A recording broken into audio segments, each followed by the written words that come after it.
நம்ம Ashwin sweets and snacks export பண்றதுக்கு 7373041434 மற்றும் www.ashwinsweets.com கான்டாக்ட் பண்ணுங்க. அதிமுக முன்னாள் அமைச்சர் தங்கமணி திமுகவில் இணையப் போவதாக சமூக வலைதளங்களில் விவாதம் எழுந்த நிலையில் தற்போது அது குறித்து அவர் விளக்கம் அளித்திருக்கிறார். தொடர்ந்து பேசுவதற்காக அதிமுக முன்னாள் அமைச்சர் தங்கமணி தற்போது இணைப்பில் இணைந்திருக்கிறார். வணக்கம் சார். இன்று காலையில நீங்க திமுக அமைச்சருடன் சென்று சாமி வழிபாடு நடத்த நிலையில திமுகவில் இணையப் போவதா சமூக வலைதளங்கள்ல விவாதம் எழுந்துச்சு. அதுக்கு நீங்க விளக்கம் கொடுத்திருக்கீங்க. உங்க விளக்கம் என்ன இப்ப பதிவு செய்யலாம். வணக்கங்க. ஆஞ்சநேயர் கோயில் வருஷ கணக்காக பூட்டி கிடந்தது. நான் சட்டமன்றத்தில் கேள்வி கேட்டு அந்த கோயில் திறக்கணும்னு சொல்லியிருந்தேன்.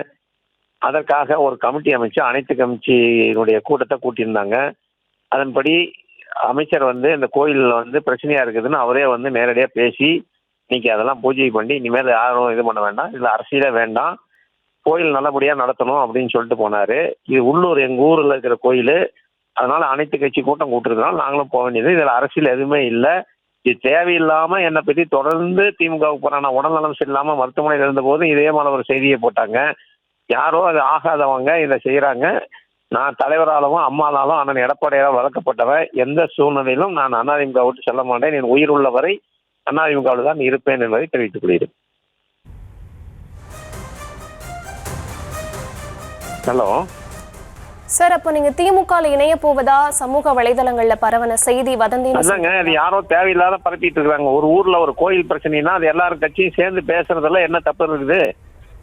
கோயிலில் ஒரு பூட்டி கிடக்குது ஆஞ்சநேயர் கோயில். சட்டமன்றத்தில் கேள்வி எழுப்புனா அதுக்காக வேண்டி அவங்க எல்லா கட்சியும் வர சொல்லி வச்சு பேசி நீ கோயில் திறந்துருக்குறாங்க. கோயில் திறக்கிற ஃபங்க்ஷனுக்கு போனதுக்கும் திமுகவுக்கு போகிறதுக்கு என்ன இருக்குது? ஒரு பப்ளிக்கில் ஒரு பிரச்சனைனா அந்த கோயிலில் போய் பிரச்சனை தீர்த்துடக்கூடாதா? அப்போ அதுக்கு ஆகாதவங்க யாரோ என்னவோ போடுறாங்க. நான் தான் தெளிவாக சொல்லிட்டேன். நான் தலைவரால் இருக்கப்பட்டவன், அம்மாவால் வளர்க்கப்பட்டவன், அண்ணன் எடப்பாடியால் தேர்ந்தெடுக்கப்பட்டவன்.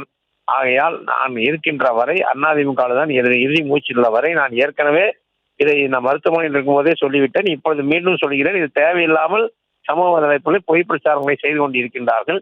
அது யார் என்பதை கண்டறிந்து நடவடிக்கை எடுக்க வேண்டும் என்று எங்கள் தலைமையிலும் சொல்லியிருக்கின்றேன். காவல்துறையிலும் புகார் கொடுக்க போகின்றேன். சரி, யாரோ ஆகாத சிலர் இது போன்ற வதந்திகளை பரப்புறாங்க அப்படின்னு சொல்றீங்க. உங்களை பத்தி என்னுடைய பேரை கெடுக்கிறதுக்காக எதிர்கட்சிகளாக கூட இந்த சரியை செய்யலாம்.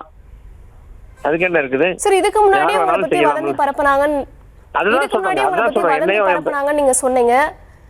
அப்ப இது வதந்தி எதற்காக அமைச்சர் முத்துசாமியுடன் சென்று சாமி தரிசனம்? அதாங்க நல்லா தெளிவா சொன்னேன். எங்க ஊர்ல இருக்கிற ஆஞ்சநேயர் கோயில் வருஷ கணக்கா பூட்டி கிடந்தது. சட்டமன்றத்தில் கேள்வி அளிப்பின் அடிப்படையில் ஒரு சமாதான கமிட்டி போட்டு அந்த கோயில் திறப்பதற்காக அனைத்து கட்சி கூட்டமும் இன்று நடைபெற்றது. அனைத்து கட்சிகளையும் வர சொல்லியிருந்தார். அவரே நேரடியாக இந்த கோயில் புறநணிக்கப்பட்டது எப்படி பண்ண வேண்டும் என்ன வேண்டும் அதிகாரிகளோடு அனைத்து பேரும் உள்ளூரில் இருக்கிற பெரியவர்கள் எல்லாம் வைத்து நீங்கள் செய்ய வேண்டும், இதில் அரசியல் கலப்படம் இருக்கக்கூடாது என்று சொல்லிவிட்டு சென்றிருக்கின்றார். அதற்காக ஒரு கோயிலுக்கு, அதுவும் ஒரு கோயில் மக்கள் விரும்புகிற அந்த கோயிலை திறந்து வைப்பதில்லை. நாங்கள் சென்றதில் என்ன தவறுன்னு தான் நான் கேட்குறேன். அதுக்காக தேவையில்லாமல் என்னை இப்படி போட்டு தினந்தோறும் சமூக வலையத்தில் போட்டு போட்டு போட்டு போட்டு பண்ணுறாங்கன்னா இது யாரோ வேணும்னு பண்ணுறது தானே. இது பின்னணி ஏதோ இருக்குது. நீங்களே விசாரிங்க. உங்கள் டிவிலேயே போடுறீங்களா, நீங்களே விசாரிங்க. கண்டிப்பா சார். யாரோ ஆகாத சிலர் இந்த வதந்தியை பரப்புறாங்கன்னு சொல்றீங்க. காவல்துறையிலையும் புகார் அளிக்க போறேன்னு சொல்லியிருக்கீங்க. இணைப்பில் இணைந்தமைக்கு நன்றி சார். வரைக்கும் நான் அதிமுக தான் இருப்பேன். நான் ஏற்கனவே சொன்னதை போல என் இறுதி ஊர்வலம் அதிமுக கொடியோட தான் போகும். நன்றி சார். நன்றி. நம்ம Ashwin sweets and snacks export பண்றதுக்கு 7373041434 மற்றும் www.ashwinsweets.com கான்டாக்ட் பண்ணுங்க.